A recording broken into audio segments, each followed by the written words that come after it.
ഇത് പൈനാപ്പിളാണ്.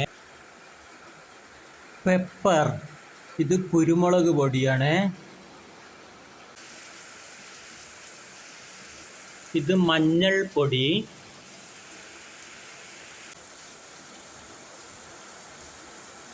ഇത് ജീരകം, വലിയ ജീരകമാണ്.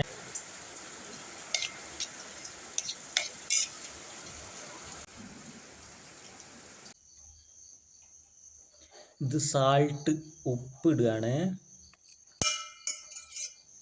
ഇത് നല്ലോണം ഇളക്കുക.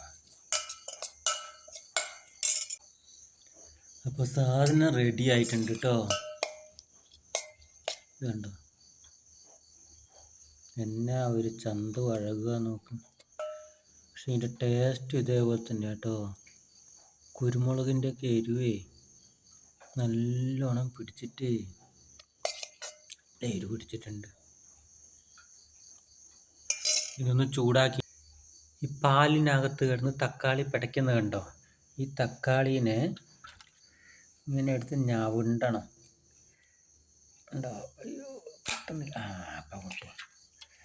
ഇങ്ങനെ ഇതിൻ്റെ മൊത്തം ഈ പാലിലേക്ക് തക്കാളി നല്ലോണം ഞരണ്ടി ഉടച്ച് വിട്ടിട്ടുണ്ട്.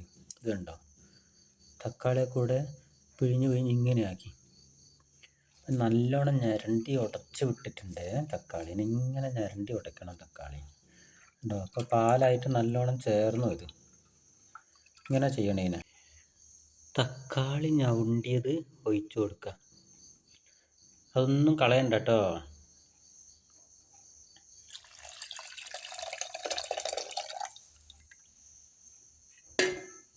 അപ്പം അതും കൂടെ ചേർത്ത് ഇത്തിരി വെള്ളം കൂടിപ്പോയി. ഇത് ഇത്തിരി വറ്റിച്ചിട്ട് വരാം. അങ്ങനെ കറി റെഡി ആയിട്ടോ. തക്കാളി കുരുമുളക് പാലിൽ, തക്കാളി കുരുമുളക് തേങ്ങാപ്പാലിൽ വെച്ചതാണ് ഇത്.